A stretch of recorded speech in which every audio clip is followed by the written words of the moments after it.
팬데믹은 또 올 것입니다. 그때 정 후보자가 제시하는 방역 지침, 우리 국민이 과연 액면 그대로 신뢰하고 따를 수 있겠습니까? 가족들은 그때 또 어떤 수혜 테마주를 사들여 돈벌이 궁리를 할까요?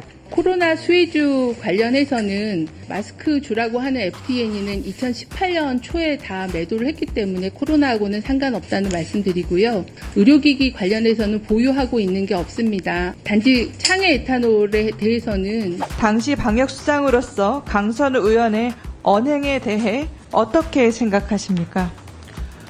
직무 관련성 심사 청구를 해야 됩니까? 아닙니까? 좀 더 해석이 필요할 것 같습니다. 그런데 평소에 당시에는 제가 후보자의 성정을 보면 네. 알았으면 하지 않았을까 하는 생각도 듭니다. 그래서 이때 미진한 것 같아요. 네. 그렇지 않습니까? 그러니까 당연히 창의 에탄올 정도는 배우 선서 사실 그대로 말할 것을 맹서합니다. 현재까지도 보유 중인 문제의 창해 에탄올 2020년, 그러니까 우리 코로나 유행 시기죠. 손소독제 사업에 진출하였습니다. 배우자가 코로나 시기에 해당 주식을 추가 매입하였습니다. 과연 이게 용납이 되겠습니까? 후보자는 질병관리청으로 승격된 2021년에는 해당 주식에 대해서 직무 관련 이해충돌 심사를 받지 않았습니다. 지금 시점이라도 심사 청구를 하시거나 주식을 처분하실 계획은 없으십니까? 답변 나중에 해주세요. 이 외에도 마스크회사 F10EA 주식을 가지고 있다가 2018년에 처분하였는데, 이 또한 2019년 상장 폐지 전에 사전 정보를 알고 처분했다는 의혹을 지울 수가 없습니다. 후보자님, 시젠이란 회사 잘 알고 계시죠? 코로나19 진단키트 관련 회사로 이른바 정원경 테마주 중 하나입니다. 후보자가 질병관리청장으로 방역에 앞장설 때 속된 말로 대박난 회사입니다. 2019년 주가가 7,262원에서 2022년 8월 코로나 시기에 무려 16만 1,926원으로 23배가 뛰었습니다. 후보자 가족이 이런 코로나 수혜주 단타 매매를 통해서 이득을 취했을지 누가 알겠습니까? 따라서 후보자는 코로나 시기에 어떤 주식을 얼마만큼 사고 팔았는지 주식 거래 내역을 공개해 주시기를 바랍니다. 팬데믹은 또 올 것입니다. 그때 정 후보자가 제시하는 방역 지침, 우리 국민이 과연 액면 그대로 신뢰하고 따를 수 있겠습니까? 가족들은 그때 또 어떤 수혜 테마주를 사들여 돈벌이 궁리를 할까요? 정 후보자님, 복지부의 연간 예산은 후보자가 역임했던 질병청의 100배 이상인 125조입니다. 복지부의 정책 결정에 따라서 간염병 관련 기업 주식 가치는 물론이고 신약 관련한 제약사의 주가, 바이오 벤처 기업의 상장과 주식 가치, 그 영향력이 어마하기에 복지부의 수장은 어느 부처보다도 공사 구분 확실하고 청렴해야 합니다. 혹시나 고양이에게 생선을 맡기는 형국이 되지 않을까 심히 우려가 되는 것은 저만의 생각이 아닐 것입니다. 이런 우려와 의혹을 소명하기 위해서는 자료 제출은 거부하시고 청문회 하루만 넘기면 된다는 식의 버티기와 거짓말로 뭉개고 있습니다. 당당하게 소명하지 못할 것이라면 더 이상 국민 생명을 볼모로 잡지 마시고 스스로 결치를. 후보자님 답변 좀 드려도 주시죠. 될까요? 네, 서명호 의원님 말씀 잘 들었습니다. 너무 많은 질문을 주셔서 제가 메모를 했는데 몇 가지 좀 먼저 간단하게 말씀을 드리겠습니다. 자료 제출 관련해서는 주식 거래 내역은 2016년 이후 자료를 제출해 드렸고 또 한지아 의원님 말씀하신 그 배당 내역도 거기에 포함이 돼서 제출이 되었습니다. 다만 이제 증권 거래를 하는 계좌가 더 있느냐라고 말씀을 주셔서 제가 알기로는 키움증권 이외에는 없다라고 알고 있습니다.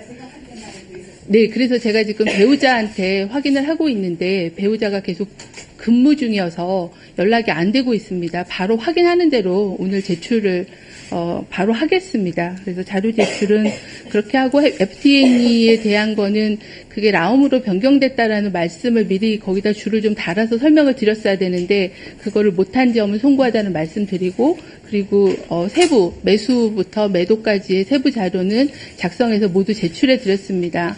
그래서 남아있는 거는 증권 계좌가 더 있느냐라는 건데 그 부분은 신속하게 확인해서 말씀드리도록 하겠습니다. 농지법 관련해서는 저희 남편이 80년대 후반기에 봉평에서 공중보건 의사를 하면서 알게 된 지인하고 그 지인 가족과 30년간 농사를 같이 지었습니다. 물론 이제 상황에 따라서 많이 갈 수도 있었고 적게 갈 수도 있었지만 최대한 농사를 같이 짓고 친환경 농사나 아니면 영농하는 그런 걸 지향했다는 말씀을 드리고요. 그거는 무려 1660평 이상입니다. 네, 그래서 그래서 이제 강원도는 보통 4월에서 10월에 농사를 하게 되는데요. 저희가 2019년까지는 논농사를 그 선생님 댁하고 같이 지었고 밭농사와 또 요즘은 최근에는 나무 묘목으로 농사를 짓고 있다라는 말씀드리고 저희 가족만으로도 노동력이 어렵고 주요하게 농작업을 해야 되는 모내기나 모판 작업 같은 경우는 배우자의 친구들이 같이 가서 많이 진행을 했다는 말씀을 드리고요. 그리고 그게 이제 그것도 부족할 경우에는 결국은 그 현지에 계시는 그 공동 경작하셨던 분과 또 그분이 또 이웃에게 도움을 요청해서 농사를 지었다라는 말씀을 좀 드리겠습니다. 근데 이제 그거는 여러 가지 말씀을 하셨는데 아마 그런 부분이 주로 보도가 됐다라고 생각하고요. 그분은 저희 가족하고 거의 30년간 같은 가족으로 같이 살아서 중요한 작업들은 같이 진행을 했다라는. 네, 가족이라고는. 네, 그리고 그래서 이제 농사는 이제 부족함이 있다라고 보실 수 있겠지만 저희가 가족들이 최선을 다해서 지었다는. 서명옥 의원님. 네, 일단 답변을 드리고 또 질문 주시면 또 성실하게 답변을 드리겠습니다.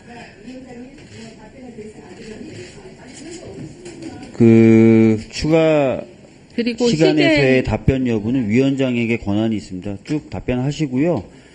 제가 말씀을 드리는 기회에 한 말씀 드리면 제가 아까 분명히 말씀드렸는데 질의와 답변은 일문 일답을 원칙으로 합니다. 그러니까 쭉 질문하신 다음에 한꺼번에 답변하라고 그래놓고 답변도 안 들으시고 이러면은 원활한 의사진행이 되기가 어렵다는 말씀을 참고삼아 드리겠습니다. 답변하시죠? 네, 코로나 수혜주 관련해서는 보도는 여러 가지 의료기기, 마스크 이렇게 났지만 마스크 주라고 하는 FTN에는 2018년 초에 다 매도를 했기 때문에 코로나하고는 상관없다는 말씀드리고요. 의료기기 관련해서는 보유하고 있는 게 없습니다. 아마 제가 추정하기로는 동일한 회사 이름을 잘못 의료기기 회사로 착각을 했을 거라는 그런 판단을 합니다. 그래서 의료기기 회사 관련이 없었고 말씀 주신 시젠 관련해서도 보유한 적이 없다라는 말씀을 드립니다. 단지 창해 에탄올에 대해서는 저희가 2016년부터 주정회사로 알고 보유를 하고 있었고요. 장기적으로 보유하고 있어서 현재까지 한 주도 팔지 않고 보유하고 있습니다. 그래서 어떤 그 주가 변동에 따른 시세 차익을 크게 봤다라는 사실은 명백한 사실이 아니다라는 말씀을 먼저 좀 드립니다. 하지만 2020년에 코로나가 유행했을 때 주정회사였던 회사가 손세정제를 사업 목적으로 확장했다라는 것은 그 당시에는 알지를 못했습니다. 아마 알았으면 그거에 해당하는 조치를 했을 거라고 생각하는데 알지를 못해서 통상적인 그런 주식 거래를 했고 코로나 관련돼서 창해의 주식이 변동할 때는 단타 매매나 거래를 하지 않았다. 그래서 이익을 실현하진 않았다라는 말씀을 드리지만 좀 더 세밀하게 이런 이해 충돌의 문제가 없었는지 살펴보지 못한 거에서는 송구하다는 말씀드리고 더 이해관계에 대한 관리 이런 부분들은 세밀하게 충실하게 하도록 하겠다라는 말씀을 드립니다. 코로나19 확산 당시에 그 대형 병영 간호병동은 감염 취약구역으로 분류돼서 가족조차 PCR 음성 확인 없이는 출입이 불가능했습니다. 당시 질병청장이셨던 후보자께서는 그 방역 지침의 중요성과 민감성을 누구보다도 잘 알고 계실 것이라 생각합니다. 방역 지침은 모든 국민에게 예외 없이 적용돼야 합니다. 맞습니까? 네, 예외 없이 적용이 필요합니다. 네. 그런데 언론 보도에 따르면 2023년 7월 국회 보건복지위원이었던 강선우 의원이 서울의 한 대형병원 방문해서 간호사들의 제지에도 불구하고 나 국회의원이다. 보건복지위원이라 이 병원 잘한다. 는 취지로 소란을 피운 뒤 PCR 검사 없이 신속 한원 검사만으로 병동에 출입한 것으로 전해졌습니다. 당시 일반 국민은 PCR 음성 확인서 없으면 가족 면회조차 할 수 없던 상황이었습니다. 국회의원이라고 해서 예외가 있어서는 안 되겠죠? 네, 그렇습니다. 당시 방역수장으로서 강선우 의원의 언행에 대해 어떻게 생각하십니까? 저도 그런 상황에 대해서는 보도를 봤는데 그게 어떤 병원에 어떤 상황이었는지는 제가 확인할 수 없어서 세부적인 말씀을 드릴 수는 없고요. 지침을 누구나 지켜야 된다라는 거는 맞는 말씀이라는 말씀드립니다. 그럼 그 언행이 부적절했다고 보시는지요? 언행까지 제가 확인하지 못해서 그거에 대해서는 말씀드리긴 좀 어려울 것 같습니다. 언론 보도 내용을 그대로 읽어드렸습니다. 네. 어떻게 생각하시는지 여쭙습니다. 면회 원칙이나 이런 거는 반드시 지켰어야 맞다라고 생각합니다. 네, 그러면 부적절하다고 보셨다면 혹시 유감을 표명할 의향 있으신지요? 그거는 제가 유감을 표명할 사항은 아닌 것 같아서 양해해 주시기를 바랍니다. 네, 그러면 유감 표명은 안 하신 걸로 생각하고 그럼 말씀 그렇게 하셨으니까 다음 질의 이어가도록 하겠습니다. 네, 웃기지도 않고 웃을 일도 없습니다. 해운대을 김미애 의원입니다. 먼저 후보자께 저는 아까도 누차 말씀드렸지만 제가 21대 때 후보자께 언성을 높인 적이 없습니다. 그렇죠? 네, 네. 상당히 존중했고 존경하는 마음으로 업무를 우리는 당시 야당이었지만 협조한 거 알고 계시죠? 네, 잘 알고 있습니다. 그래서 순조롭게 했었고 저는 그거 상당히 고맙게 여겼습니다. 단 하나 코로나19 백신 피해자의 인과관계 추정 이 문제에 대해서만 끝까지 유감이었습니다. 그러면 질의하겠습니다. 후보자님, 배나무 밑에서 갓건 고쳐 쓰지 마라 속담 아시죠? 네. 네.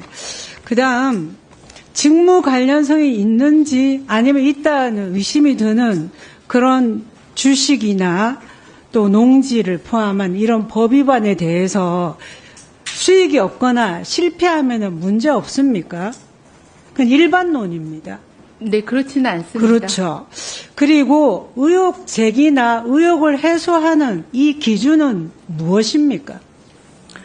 저는 최선을 다해서 설명을 드리는 거고요. 이제 판단은 다른 담당하는 데서 판단을 할 수 있을 거라고 생각합니다. 저는 법적인 것은 가장 마지막이고 네. 첫 번째가 국민의 눈높이라고 봅니다. 네. 그런데 제가 좀 유감스러운 게 이유 없이 의혹을 먼저 한 게 아닙니다. 네. 언론에 보도가 있었고 그 보도를 본 국민들이 분노를 하면 당연히 보건복지부 장관 후보자께는 저희들이 질의를 통해서 자료 제출을 요구하고 어쩌면 증언을 통해서 의혹을 해소해야 됩니다.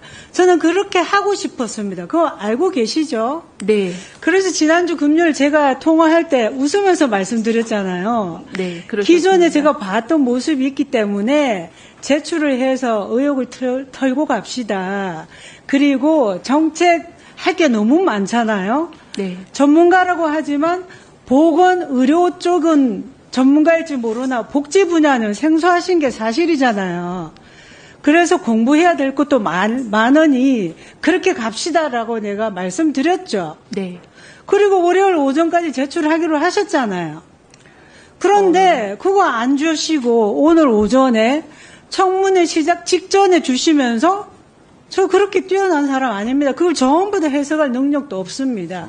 그러면 그때부터 우리는 국민적 제기된 이 의혹이 해소되는지 아니면 또 여전히 남는지 검증할 책임이 있습니까? 없습니까? 당연히 청문회에서 그렇죠. 검증하셔야 그래서 됩니다. 제가 하나하나 그러면 여쭤보겠습니다. 저는 지금도 다 모르겠어요. 지금 뭐 다수 의원이 말씀하셨는데 당시에 6월 20일자의 이 언론 보도는 배우자 코로나 주식에 장관 후보수 밀려라고 되어 있어서 구체적인 내용은 잘 몰라요. 그래서 이것이 코로나인지 뭔지 사실은 모르죠. 이것 가지고 말씀을 드릴 수밖에 없어요. 그러나 그것은 후보자가 자료를 제출 안 했기 때문에 그 의혹은 계속 이어지는 겁니다. 그렇지 않습니까? 그러면 아침에 제출하셨죠. 그걸 토대로 말씀을 드려야 돼요. 근데 너무나 무례합니다. 청문회 직전에 던져주고는 의혹을 빨리 해소했으니까 받아주세요. 이건 아니지 않습니까? 그래서 제가 여쭤보겠습니다, 또. 후보자가 고위공직자 재산 신고 대상이 된 게 언제입니까? 2017년부터 2014년에 고위공무원인데 이때는 아니었습니까? 재산 신고는 2002년부터 했고요. 재산이 보건복지부 공개된 게 질병관리본부 질병예방센터장부터 고위공직자죠? 네, 맞습니다. 네. 그 다음에 2014년 에볼라, 2015년 메르스 때 후보자는 여전히 이 바이러스 공포와 관련한 현장에서 업무를 담당하셨죠. 네, 메르스 때는 메르스 업무 때 지원을 했었습니다. 현장 점검 반장하셨잖아요. 그래서 제가 하도 아니라고 할래 국민 눈높이에서 봅니다. 2014년 10월자 특징주, FTENA 등 강세, 에볼라주 급등, 그 다음 2015년 6월 메르스 수혜주, 선수교체, 백신주 급락, 마스크주 급등 이런 거 보면은 국민들이 마스크주 급등하겠다 이렇게 생각지 않습니까?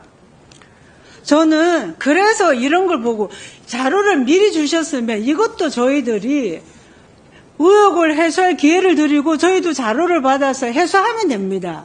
그렇지 않았기 때문에 꼬리를 무는 겁니다. 그다음에 아까 이 창해 에탄올 관련해서 말씀하셨는데 창해 에탄올도 그렇습니다. 2017년에 질병관리본부에 있을 때 직무 관련성 심사를 했지만 2020년에 여전히 업무는 동일한 거예요. 그렇지만 질병청장으로 승격이 됐잖아요. 그러면 이때 직무 관련성 심사 결정서에 보면은 후보자가 제출한 거 보면은 직무 관련성 없는 주식으로 결정된 주식이라도 블라블라 해놓고 27조의 공직자윤리법 시행령 27조 8 제1항 2호 3호만 말씀하는데 아니죠. 공직자윤리법 시행령 27조 8 보세요. 주식과 관련해서 상당한 정보를 입수하거나 영향을 미칠 수 있는 직무로서 다음 어느 하나에 해당하는 직무에 종사하거나 그 직무를 지휘 감독하는지 고려해야 된다가 1호가 관련 업종에 관한 정책 또는 법령의 위반, 집행 등에 관련된 직무입니다. 질병청장으로서 손소독제에 관련되는 직무와 연관이 있는 거예요. 그러면 상당한 사정 변경이 있어요. 또 하나 창해 에탄올이 실제는 모르겠어요. 그러나 주식은 희망이잖아요. 기대감 있으면 올라갑니다.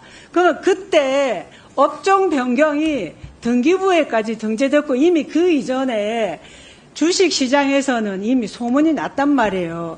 그러면 결과가 어떻든지 상관없이 직무 관련성 심사 청구를 해야 됩니까? 아닙니까? 그 주신 그 조문에 대해서는 좀 더 해석이 필요할 것 같습니다. 그래서 이거에 대한 담당을 하고 있는 인사혁신처에 좀 자문을 받아봐야 될 것 같고요. 그런데 평소에 당시에는- 제가 후보자의 성정을 보면 네. 알았으면 하지 않았을까 하는 생각도 듭니다. 그래서 이때 미진한 것 같아요. 네. 그렇지 않습니까? 그러니까 당연히 창의 에탄올 정도는 배우자가 구매했는 거 알고 계셨잖아요. 창의 에탄올 주식을 보유하고 있는 거는 매년 재산 신고를 하기 때문에 당연히 알고 있었습니다.